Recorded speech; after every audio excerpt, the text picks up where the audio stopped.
The millionaire's silence was broken by a child and a cookie. She appeared at the penthouse door with yellow gloves and a smile no one dared to give. Without saying a word, he accepted the cookie. And with that, something inside him began to change.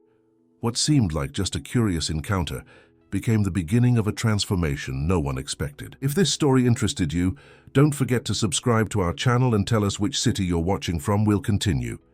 I promise this will be the best story you'll ever hear in your life. The elevator climbed 40 floors in absolute silence. Michael Crawford adjusted his tie for the third time that morning, a mechanical gesture he repeated whenever he felt any deviation in his meticulously calculated routine. 7 in the morning. Like every day for the past 7 years, the reflection in the elevator mirror showed a 42-year-old man graying at the temples, with eyes that were once warm, but now seemed as gray as the concrete of the buildings he dominated from his penthouse window. The door opened with a soft whisper, revealing the marble hall that preceded his apartment. His footsteps echoed with precision, each movement calculated, each second timed. He turned the key in the golden lock and pushed the heavy mahogany door. Silence greeted him as always, enveloping him in a cold embrace that had long become his only companion. But something was different. A soft lavender scent floated in the air, mixed with the smell of cleaning products. It was Thursday, weekly cleaning day. Michael frowned. The former employee always finished the service before his arrival. There had never been encounters, never been words exchanged, just the impeccable result of a job well done and the complete absence of human traces in his territory. He walked through the spacious living room, observing every detail. The Italian leather furniture gleamed under the natural light that came through the panoramic windows. The marble floor reflected his image as he headed to his office. That's when he heard it, a soft noise, almost imperceptible, as if someone was humming quietly. Michael stopped. His muscles involuntarily tensed. In 7 years, that apartment had never produced a sound that wasn't his own. The humming came from the open kitchen, a childish melody that he couldn't identify but that awakened something dormant, somewhere deep in his memory. He approached with cautious steps, prepared to find the new employee from the cleaning company. What he didn't expect was to find a child. The girl must have been about 6 years old. Brown hair tied in 2 messy braids, wearing a simple outfit of a pink t-shirt and jeans. But what caught his attention most were the gloves. Yellow rubber gloves, enormous for her small hands, that made a funny noise every time she touched objects on the counter. She had her back to him, organizing cleaning products with comic seriousness, humming that melody that Michael now recognized as a cartoon song. For a moment, he was paralyzed. He didn't know what to do. He didn't know what to say. It had been so long since he'd seen a child up close that he felt as if he were facing a creature from another planet. The girl turned around. Her eyes were large and brown, shining with a light that Michael had forgotten existed. She showed no fear or surprise at seeing him. On the contrary, her face lit up with a smile so genuine that he felt something move in his chest, as if a rusty door was being forced open. "Hi," she said with the naturalness of someone greeting an old friend. "Are you the owner of the house?" Michael opened his mouth, but no sound came out. It had been so long since he talked to anyone beyond business meetings and commands to employees that he had forgotten how to answer such a simple and direct question. "I'm Isabella," the girl continued, taking off one of the yellow gloves with difficulty. "But everyone calls me Bella. And you?" I'm Michael," he finally managed to respond, his voice coming out hoarser than expected. "Michael," she repeated, testing the name on her tongue. "It's a pretty name. Just like the prince in Beauty and the Beast." He didn't know how to respond to that. Bella didn't seem to mind his silence. She turned back to the counter and took something that was stored in one of the drawers she had just cleaned. "Look," she said, extending her small hand toward him. "My mom made cookies last night. She always makes them when she's worried about something." "Want one?" In the palm of her hand was a homemade cookie, clearly made with love and simple ingredients. Michael looked at the child, then at the cookie, then back at her. There was something in those eyes, a purity he hadn't seen in years, that completely disarmed him. He extended his hand and took the cookie. "Thank you," he murmured. Bella's smile widened even more, if that was possible. "You're welcome. My mom says food made with love has the power to heal any sadness." "You look sad, Michael." The child's words hit him like a punch in the stomach. "Sad. When was the last time someone had cared enough to notice his feelings? When was the last time someone had really looked at him, beyond the expensive clothes and social position? He bit into the cookie. It was simple, slightly sweet, with a taste of vanilla and something that took him a moment to identify. Care. It was the taste of care. "It's delicious," he said, and realized it was true. "I knew it." Bella clapped her hands, making noise with the gloves. "My mom is the best cook in the world. She doesn't know it yet, but someday I'm going to give her a restaurant." "You're going to give your mom a restaurant?" "Of course. When I grow up and get rich, I'm going to buy a really big restaurant with marble tables just like yours, and she'll be the head chef. Then she won't have to clean other people's houses anymore." Michael felt something strange happen inside him. It was as if someone was turning on a light in a room that had remained in the dark for years. This child's innocence, her simple and pure dreams, the way she talked about love and sacrifice as if they were the most natural things in the world. "And where is your mom now?" he asked, surprised by his own interest. "She's cleaning the bedrooms. She told me to stay here in the kitchen and not touch anything important. But I couldn't help it," Bella confessed, making an adorable face. "Your things are very beautiful, especially those photographs in the living room." Michael stiffened. The photographs. For years, no one had mentioned the photographs. "You looked at the photographs?" "Just one," Bella admitted, lowering her head as if she had done something wrong. "The one of the pretty lady in the white dress. She looks like an angel. Is she your wife?" The world stopped. Michael felt the air leave his lungs. For a moment, he considered leaving, letting the child talk to herself and locking himself in his office until she and her mother were gone. That's what he always did when someone mentioned Emily. That's what had worked for 7 years. But there was something in those brown eyes, such pure sincerity, that prevented him from running away. "She was," he managed to answer. "She was my wife." "She was very beautiful," Bella said softly. "I bet you were very happy together." "We were. Do you miss her?" The question was simple, direct, asked with the brutal honesty that only children possess. Michael looked at Bella and saw that she genuinely wanted to know, genuinely cared about his answer. "Every day," he whispered. Bella walked up to him and, without asking permission, took his hand with her yellow gloves. Her hand was so small that it could barely wrap around 2 of his fingers. "My dad left too," she said. "My mom doesn't like to talk about it, but I know she misses him sometimes, especially when she makes cookies." Michael looked at the small hand holding his and felt something he hadn't felt in years. Connection. It was as if this child had found a crack in the wall he had built around his heart and managed to pass through it. "But you know what I discovered?" Bella continued, looking directly into his eyes. "Sometimes the people we love don't completely go away. They stay here." She touched Michael's chest with her free hand. "Forever. And when we get very sad, they send someone to make us smile again." Michael felt his eyes burn. He hadn't cried in years. He hadn't allowed any emotion to dominate him in years. But there he was, about to cry because of the words of a 6-year-old child who wore yellow gloves and offered cookies as if they were the cure for all the world's ills. That's when he heard hurried footsteps coming from the hallway. "Bella? Bella, where are you?" The voice was feminine, worried, filled with anxiety. Michael immediately released the child's hand and took a step back, returning to his formal posture. The armor was back in place, but he could feel that something had irrevocably changed. A woman appeared at the kitchen entrance. She was young, probably in her 30s, brown hair tied in a practical bun, simple but clean clothes. Her eyes, the same color as her daughter's, widened when she saw him there. "Mr. Crawford," she exclaimed, clearly panicking. "I'm so sorry I told her to stay away from your personal items. Mom, it's okay," Bella interrupted cheerfully. "Michael is really nice. We were talking about angels and cookies." The woman looked from her daughter to Michael, trying to decipher the situation. He could see the fear in her eyes, the terror that her daughter might have caused some problem, that they might lose this job.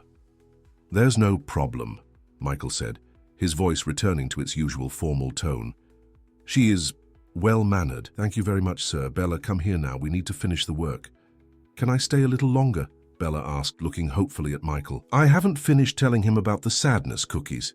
"Bella, don't bother Mr. Crawford." "She's not bothering me," Michael heard himself say, surprising himself. The woman looked at him with an expression of genuine surprise. Clearly, that wasn't what she expected to hear. "But I understand that you have work to do," he quickly added, returning to formality. "Yes, sir. Thank you very much for understanding. Bella, come." The girl sighed dramatically but obeyed. Before leaving, however, she turned to Michael one last time. "Michael? Yes? Next Thursday, can I bring more cookies? I'm sure my mum will make even better ones." Michael looked at the child, then at the mother, who was clearly mortified by her daughter's question. For a moment, he considered saying no, returning to his routine, pretending that this encounter had never happened. But then he remembered the feeling of connection, the light that had been lit inside him, the way she had held his hand without fear. "You can," he responded softly. Bella's smile illuminated the entire kitchen. Sarah Mitchell couldn't sleep that night. Lying on the narrow bed in the small apartment she shared with Bella, she relived every second of the encounter between her daughter and Michael Crawford. She knew the man's reputation. Everyone in the cleaning company whispered about him. The ice-cold millionaire who never directed a word to anyone, who had transformed his penthouse into a mausoleum of silence after losing his wife. During the 3 months she had worked cleaning other apartments in the same building, Sarah had heard stories. They said he had become a shadow of himself, that his own company employees feared him, that no one dared to interrupt his routine or deviate a millimeter from the established protocol. And there was her daughter, talking to him as if they were old friends, offering homemade cookies as if that were the most natural thing in the world. What disturbed her most wasn't the fear of having lost her job, although that concern also kept her awake. It was the expression she had seen on Michael Crawford's face when Bella held his hand. For a fraction of a second, the mask had fallen, and she saw there a pain so deep that it mirrored her own. Sarah knew how to recognize loneliness when she saw it. She intimately knew the weight of grief, how it settled in the chest and transformed each day into a survival challenge. Since Bella was born and her father decided he wasn't ready to be a dad, Sarah had learned to carry her sorrows in silence, to be strong when all she wanted was to collapse. But unlike that man, she didn't have the luxury of locking herself in a marble tower. She had a daughter to raise, bills to pay, dreams to keep alive even when reality insisted on crushing them.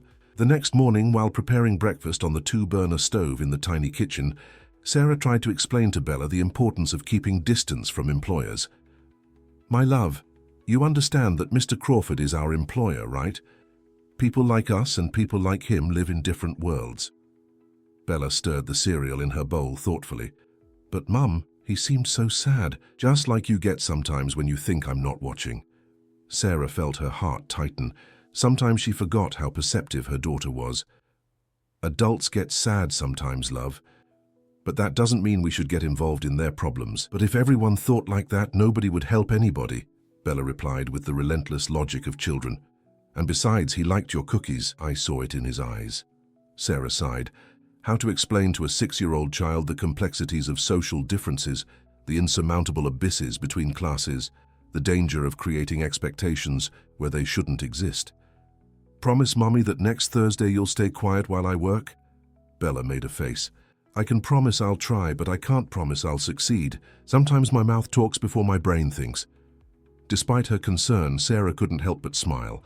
Her daughter had a unique way of seeing the world, a brutal honesty that sometimes scared her and sometimes filled her with pride. The days that followed were strange for Michael. He found himself thinking about the girl with the yellow gloves at unexpected moments. During important meetings, he remembered her smile. In the silence of his penthouse, he heard echoes of that melody she had been humming. And every night, before falling asleep, he mentally savored the simple taste of that homemade cookie. Thursday arrived with an anxiety he couldn't explain. For the first time in years, Michael altered his schedule to be home during the cleaning hours. He told his secretary he would work from home, ignoring her surprised look.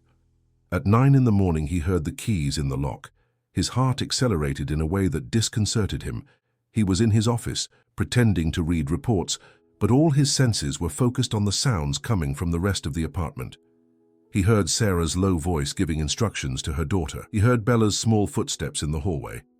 And then, inevitably, he heard the humming that had become the soundtrack of his thoughts in recent days. This time, he didn't wait. He got up from his chair and walked to the living room, where he found Bella organizing the cleaning products her mother had brought. She was wearing the same enormous yellow gloves, and upon seeing him, Her face lit up as if he were the best surprise in the world. "Michael, you're here." "I'm working from home today," he explained, trying to sound casual. "How lucky for me." Bella left the products aside and ran to a small backpack on the floor. "Look what I brought." She removed a colorful plastic container from the backpack. Inside, carefully wrapped in aluminum foil, were at least a dozen cookies. "My mom made special ones for you last night. She said you might not like them, but I knew you would." Michael took the container, feeling its weight. It was something so simple, so common, but it represented something he had forgotten existed. Someone thinking of him. Someone caring enough to do something special, just for him. "Your mum didn't have to go to the trouble. She didn't mind. She likes to cook when she's nervous. And she got pretty nervous after our conversation last week." "Nervous why?" Bella lowered her voice as if she were about to tell a secret. "She was afraid you'd be angry with me for talking about the lady in the photograph. But I told her you didn't seem angry. You seemed sad, but not angry. And sadness is different from anger, right?" Once again, Michael found himself impressed by this small child's wisdom. She was right. He hadn't been angry. He had been sad, but he had also felt something else. Relief. Relief at finally being able to talk about Emily with someone who didn't look at him with pity or discomfort. "So your mom is right to worry about me," he said, kneeling down to be at eye level with Bella. "I'm not very good with people." "Why not?" Because sometimes when someone suffers a lot, they forget how to relate to others." Bella studied him with those brown eyes full of understanding. "Did you suffer a lot when the lady in the photograph went away?" "Yes, a lot." "And that's why you stayed alone?" "That's why I stayed alone." Bella nodded gravely, as if she were processing very important information. "I understand. But you know that staying alone for too long isn't good, right? My teacher says that human beings need each other to be happy. Your teacher is very wise." "Yes, she is. She also says that sometimes the saddest people are the ones who need friends the most, but they're the ones who are most afraid to make new friends." Michael felt as if he'd been punched in the stomach. How could a 6-year-old child see so clearly what he had spent years trying to hide from himself? "Bella, you can't just talk to Mr. Crawford like this." Sarah's voice interrupted them. She was standing at the entrance to the living room with a worried expression. "He has important things to do." "It's fine," Michael hurried to say, standing up. "I was enjoying the conversation."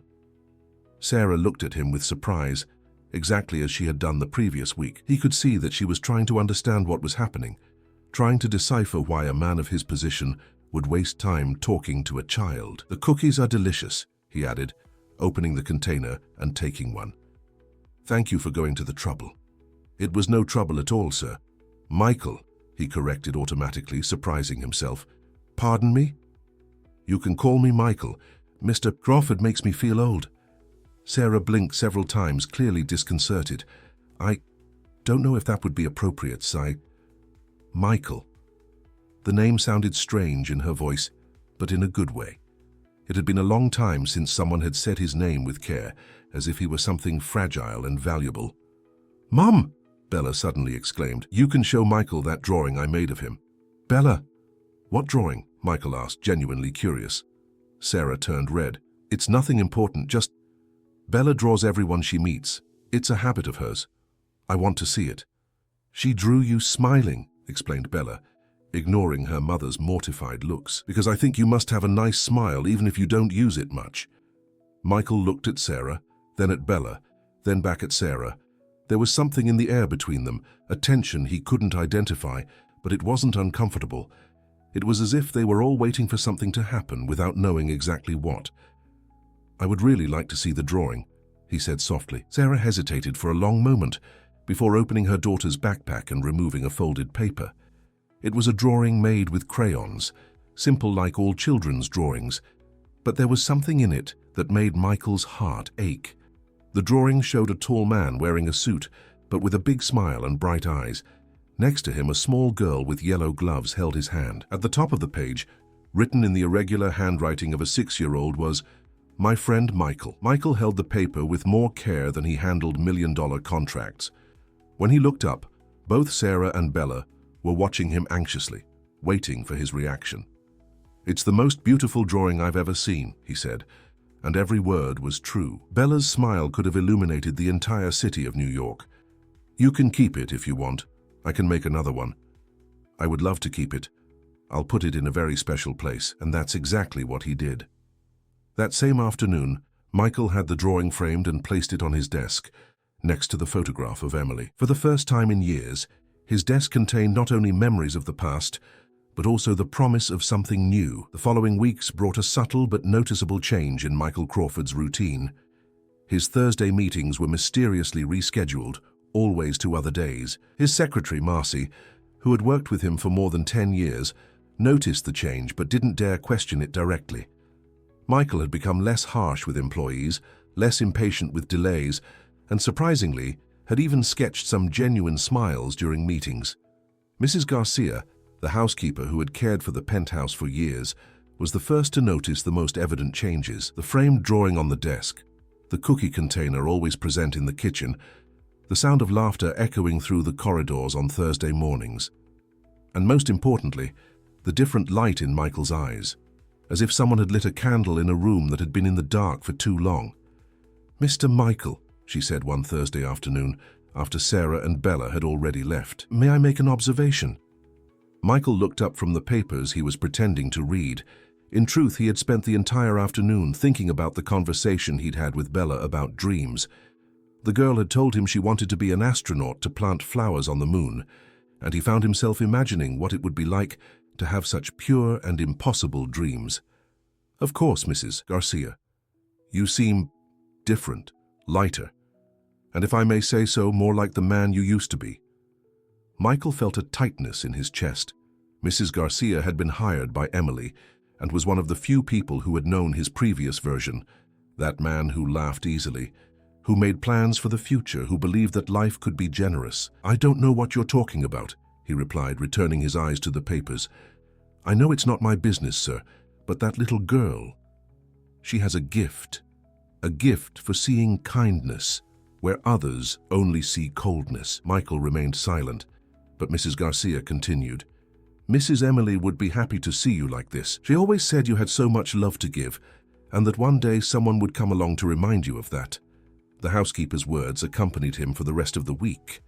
Emily really did say that. In the last months of her life, when they already knew about the pregnancy, she used to joke that he would be such a loving father that all the children in the building would want to be adopted by him. The irony of the situation didn't escape him. 7 years later, without him making any conscious effort for it, a child had indeed appeared in his life and was, slowly, thawing his heart. It was on the following Thursday that everything changed. Michael was waiting for Sarah and Bella to arrive when he heard raised voices in the hallway. He opened the door and found Sarah arguing in a low voice with a man he didn't know.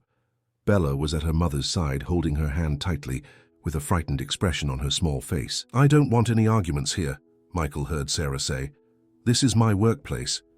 "And you think you can ignore me forever?" the man replied. He was roughly Sarah's age, disheveled hair, wrinkled clothes, and there was something in his posture that immediately put Michael on alert. "She's my daughter too. You lost that right when you decided you didn't want responsibilities. People change, Sarah. I've changed. Not here, Ryan. Not now." It was then that Bella saw Michael standing at the door. She released her mother's hand and ran to him, hugging his legs with the strength of someone seeking protection. "Michael," she whispered, looking up at him with those brown eyes now full of tears. "He's scaring my mom." Michael felt a fury he hadn't felt in years rise in his chest. He placed his hand protectively on Bella's shoulder and walked to where Sarah and the man were arguing. "Is there a problem here?" he asked, using the icy tone he had perfected in years of business negotiations. Ryan turned to him, clearly surprised by the intervention. "And who are you?" "I'm the owner of this residence, and I believe that Ms. Mitchell has made it clear she doesn't wish to talk to you at this moment."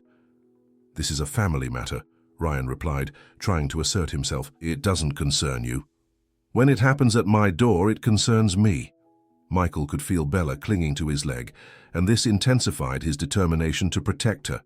He looked at Sarah and saw relief mixed with gratitude in her eyes.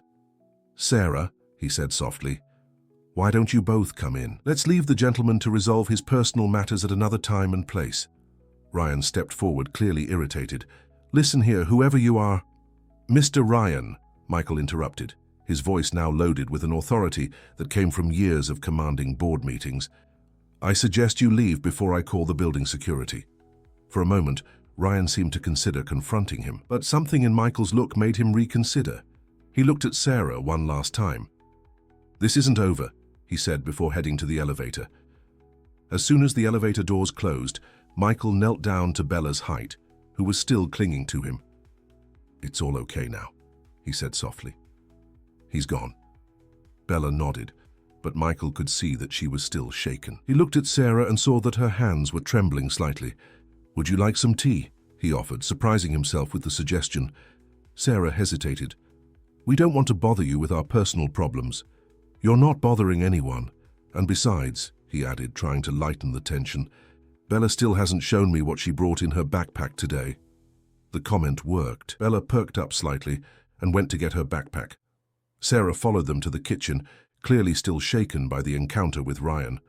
While Michael prepared tea, a skill he had forgotten he possessed, Bella arranged on the kitchen table a collection of new drawings and a small bouquet of flowers she had picked from the building's garden.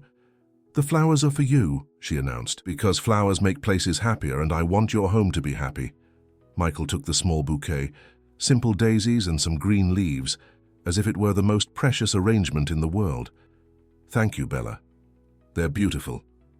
He placed the flowers in a crystal vase that he hadn't used in years and positioned them in the center of the table. The contrast between the simplicity of the flowers picked by a child and the sophistication of the crystal created an image that deeply touched him. "Who was that man?" he asked Sarah when Bella was distracted organizing her drawings.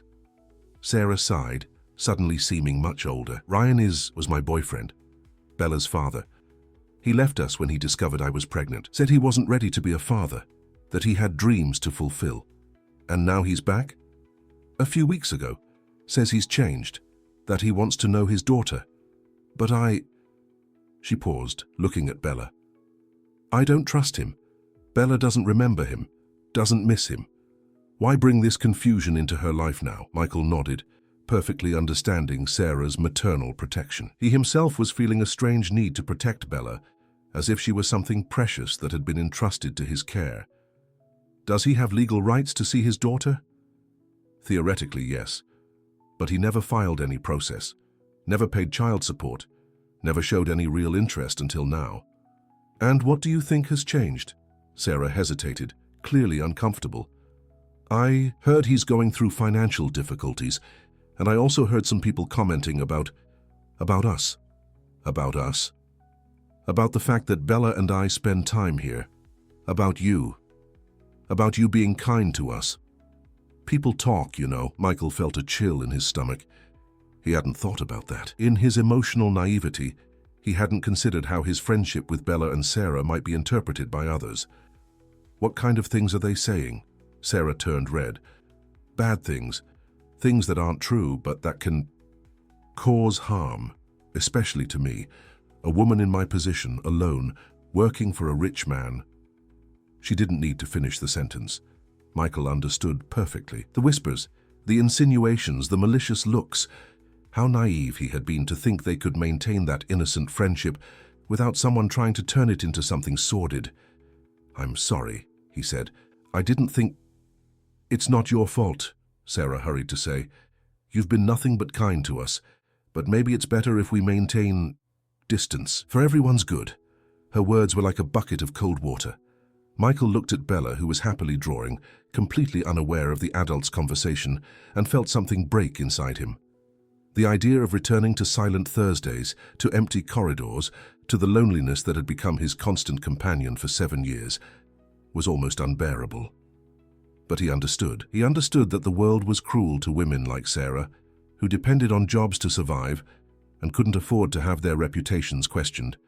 He understood that Bella didn't deserve to be exposed to the poisons that adults were capable of spreading. "You're right," he finally said. "I apologize if I caused any embarrassment." "You didn't cause anything," Sarah responded firmly. "You gave us something we hadn't had in a long time, kindness. Pure kindness, without ulterior motives, and I'll be eternally grateful for that." Bella chose that moment to look up from her drawings.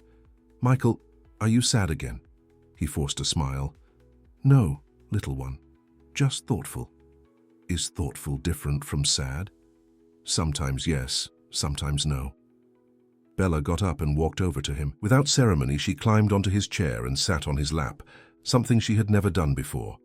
Michael stiffened for a moment, surprised by the intimacy of the gesture, but then relaxed and wrapped his arms around the girl. "You know what my teacher says about sad people?" Bella asked, resting her head on his shoulder. "What does she say?" "She says that sometimes people get sad because they're afraid to be happy, because being happy hurts when we lose." Michael felt his eyes burning. How could a 6-year-old child see so clearly into his soul? "Your teacher really is very wise." "Yeah, but you know what I think." "What do you think?" "I think it's worth taking the risk, because even if it hurts afterward, at least we had beautiful moments to remember." Michael looked over Bella's head at Sarah, who was watching them with an indecipherable expression. There was affection there, but also sadness, as if she too understood that this moment was precious, exactly because it could be one of the last. "Bella is right," Sarah said softly. "It's always worth taking the risk." That afternoon, when they left, Michael remained alone in his penthouse looking at the vase with Bella's daisies. The silence had returned, but now it seemed even more oppressive because he knew exactly what he was losing. For the first time in 7 years, Michael Crawford cried. 2 weeks passed since Sarah decided to keep her distance. 2 weeks of empty Thursdays, of absolute silence, of Michael pretending to work while waiting for a humming that didn't come. The vase with Bella's daisies had wilted on the kitchen table, but he couldn't bring himself to throw them away. They were all that remained of those moments of light he had experienced. Mrs. Garcia noticed the change immediately. The boss had returned to his previous state, but in an even worse way. Now he knew the difference between chosen loneliness and imposed loneliness.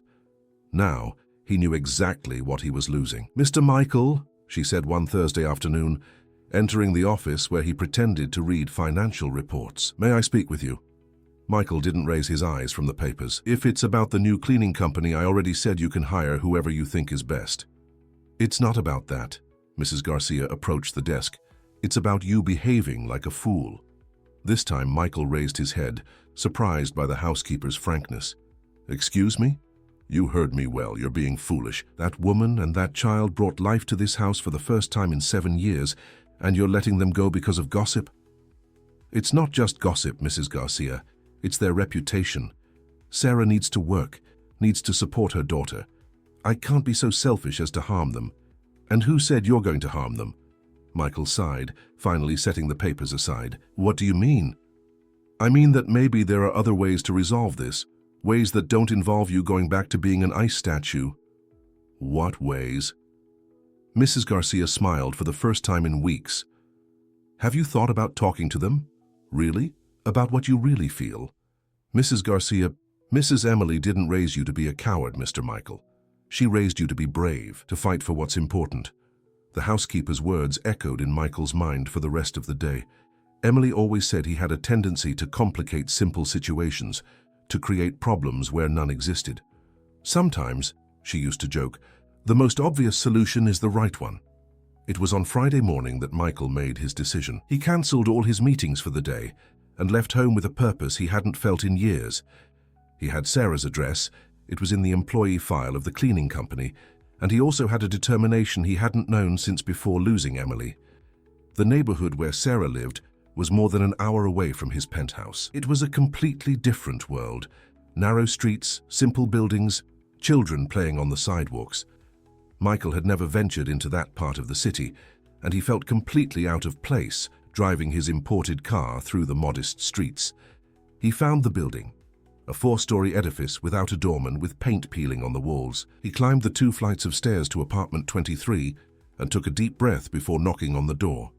Sarah opened the door wearing a floral apron with flour on her hands and an expression of total surprise at seeing him there. "Michael, how did you find my address?"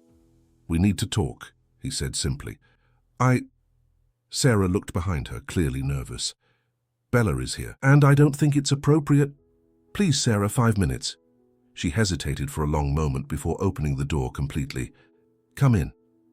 The apartment was tiny compared to his penthouse, but it was impeccably clean and organized. There were plants in the windows, photographs of Bella everywhere, and a delicious smell of cookies coming from the kitchen. It was a real home, full of love and care, even with few resources. "Michael!" Bella appeared running from the kitchen, wearing a small apron identical to her mother's and with the inevitable yellow gloves. "You came to visit me." She hugged him tightly, and Michael felt his heart break and reconstruct itself at the same time. "Hi, little one. How are you?" "I'm good. I'm helping my mom make cookies to sell at school. Want to see?" Before Michael could respond, Bella pulled him by the hand to the tiny kitchen. On the small table, there were dozens of cookies arranged in organized rows, waiting to be packaged. "My mom is starting a business," Bella explained proudly. "She's going to be a famous entrepreneur." Michael looked at Sarah, who had turned red. "Here's just some extra money," she explained. "I'm selling homemade cookies and cakes to some of the mothers from Bella's school." "It's wonderful," Michael said sincerely. "They look great." "Want to try one?" offered Bella, already extending a cookie to him. Michael took the cookie and tried it. It was delicious, made with the same care and love as the ones she always brought him. "It's perfect," he said. "Sarah, you have a real talent for this." Sarah smiled shyly. "Thank you. It's something I've always wanted to try, but never had the courage." "And what changed?" She looked at Bella, who was organizing the cookies with adult seriousness. "Someone showed me that sometimes it's worth taking the risk," she said softly. Michael understood the reference and felt his heart accelerate. "Sarah, can I talk to you in private?" She nodded, and they moved to the small living room, leaving Bella in the kitchen with her cookies. "I couldn't stop thinking about our conversation," Michael began. "About keeping distance, about the gossip, about protecting you both." "Michael, please, let me finish." He took a deep breath. "I've spent the last 7 years hiding from the world, protecting myself from the possibility of suffering again. And it worked. I was safe, protected, and completely miserable." Sarah listened to him in silence, her brown eyes, so similar to her daughter's, fixed on his face. Then Bella appeared with those ridiculous yellow gloves and a cookie that she insisted on giving me, and for the first time in years I remembered what it was like to be alive. "Michael, you don't have to—" "Yes, I do. I need to say this." He moved closer to her.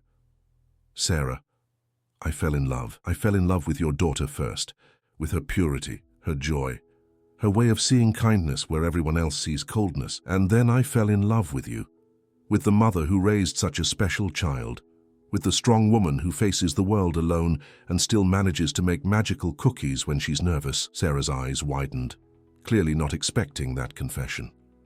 "But Michael, we're from different worlds." "We're not," he interrupted. "We're two people who have suffered, who have protected themselves, who have closed themselves off to the world. The difference is that you had the courage to open your heart anyway. You raised Bella to be generous, loving, brave. You taught me that it's possible to start over." Tears began to roll down Sarah's face. "I fell in love too," she whispered.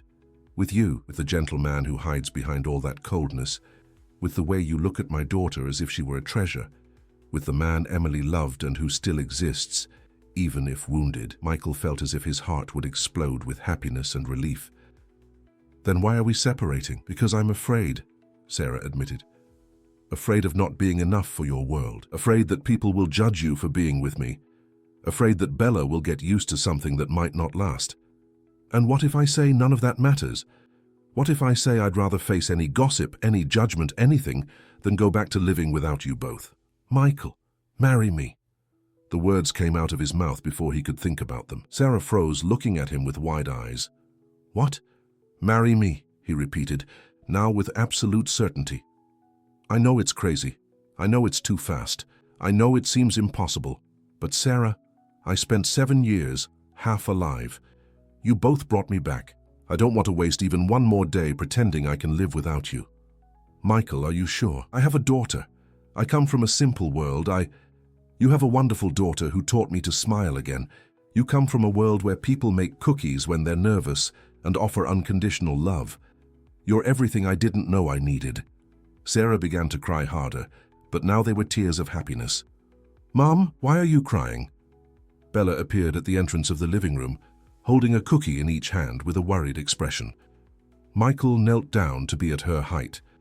"Bella, "Can I ask you a very important question?" The girl nodded gravely. "Would you give me permission to ask your mother to marry me?" Bella's eyes lit up like fireworks. "Really? You want to marry my mom?" "Very much." "And you'll be my dad?" Michael felt his eyes burn. "If you'll let me." Bella dropped the cookies on the floor and threw herself into his arms. "Of course I'll let you. I always knew you were special. That's why I drew you smiling." Michael hugged the girl tightly, then extended his arm to Sarah, who joined the embrace. There, in that tiny apartment, surrounded by the smell of homemade cookies and the pure love of a 6-year-old child, Michael Crawford finally understood what Emily always meant when she talked about second chances. "So it's a yes?" he asked Sarah. "It's a yes," she answered, laughing through the tears. "Yay!" shouted Bella. "Can I be the flower girl at the wedding, and can I wear my special yellow gloves that you like?" "You can wear anything you want, little one. And can I make the wedding cookies?" "We can make the wedding cookies," corrected Sarah, laughing. "And do you promise you'll never be sad like before?" asked Bella, placing her small hands on Michael's face. "I promise I'll try, especially with you two reminding me how to be happy." 6 months later, in the small church of the neighborhood where Sarah grew up, Michael Crawford married the woman who had brought light back to his life. Bella was the flower girl, wearing a white dress with yellow satin gloves that Michael had specially made for her. The original rubber gloves were kept in a glass box at home, like a relic of the first moments of that unlikely love.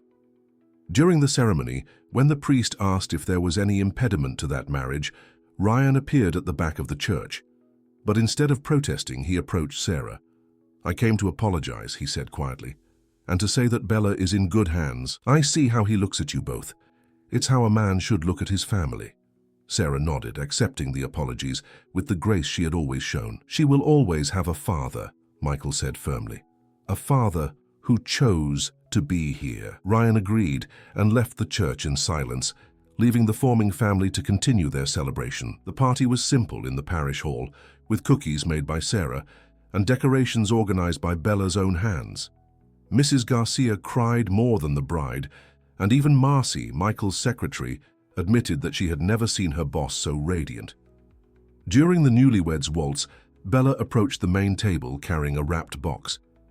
"This is my wedding gift," she announced solemnly. Michael opened the box and found a new drawing. This time it showed 3 people, a man, a woman, and a small child, all holding hands in front of a house with a garden. At the top of the page, with handwriting improved by months at the new school, was written, "My family forever." Michael hugged Bella tightly, whispering in her ear, "Thank you for teaching me that sometimes the best gifts come in small packages with yellow gloves." Bella laughed, that crystalline laugh that had changed his life forever. "And thank you for teaching me that it's never too late to find a family." Years later, when Michael looked back at that first Thursday when he found a little girl humming in his kitchen, he marveled at the transformative power of love. Emily was right. He had a lot of love to give. He just needed someone brave enough to show him that, and that someone came wearing yellow gloves that were way too big for her small hands, offering cookies as if they were the cure for all the world's sorrows. In the end, maybe they really were. The end. Dear listeners, we hope that the story of Michael, Sarah, and Bella has touched your hearts as much as it touched ours. Sometimes love appears in the most unexpected forms, in yellow gloves, homemade cookies, and the pure smile of a child who sees kindness where others only see coldness. If this story moved you, don't forget to subscribe to our channel so you don't miss any of our special narratives. Leave a like if you believe it's never too late to start over, and tell us in the comments which part touched you the most. Get your tissues ready for our upcoming stories, because we'll continue bringing accounts that celebrate the transformative power of true love. Until next time, and remember, sometimes miracles come disguised as small gestures of affection.